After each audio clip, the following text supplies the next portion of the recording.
Pinag-isipan namin ni Daddy Christian kung for Valentine's Day magsa-staycation ba kami or kakain na lang kami sa fine dining restaurant. Although masaya naman mag-staycation, na-miss din kasi namin dito sa restaurant na to. Actually, pang 5th year na ata namin na nag-celebrate dito ng Valentine's Day. Usually, yung na-order ko is set na talaga may soup and salad, tapos surf and turf, steak na meron na siyang lobster. Around 3,000 pesos yung buong set, pero ang laki ng serving, nag-share pa ako kay Daddy Chan. Yung kay Daddy Chan naman, mas mahal siya mga times 2 kasi wagyu yung mismong meat. Super lambot naman, although mas happy ako doon talaga sa order ko. By the way, ito nga pala yung photos namin through the years doon sa exact same spot dito sa restaurant na to.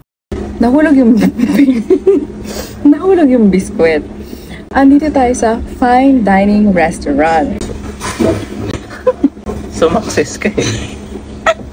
Wala kang sumakses. Shoutout sa mga kabataan dyan. Anong ulam? Sobrang Latina. Ang ganda-ganda mo. Huwag mo i-click yung pink to pink. Bakit alam mo yun? Rate natin yung mga flowers na gusto ko ma-receive sa Valentine's Day. Ang dark. Hindi ko masyado bet. 9. Ano ba to? Uy! Siyempre gusto natin yan. Pero baka pangalawa lang. Ay, ang ganda! Feeling ko kasi meron pang mas bet eh. Kaya hanggang dyan lang muna. Sige, tingnan natin. Aww! Pretty! Oh. Kaso meron na, feeling ko mga ano yan eh, 3 ganon. Pero sige, dyan na lang muna. Oh, ang ganda! Palitan, gusto ko palitan yun to.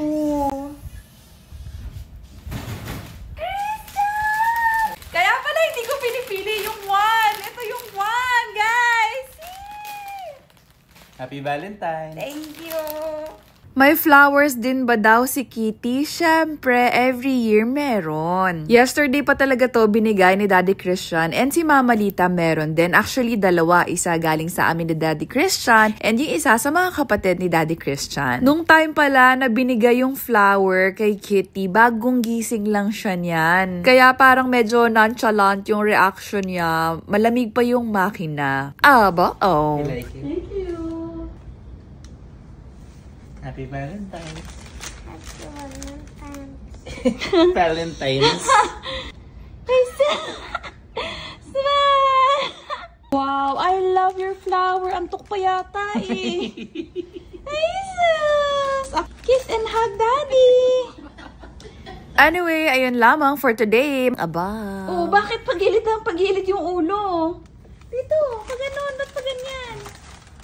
There you go.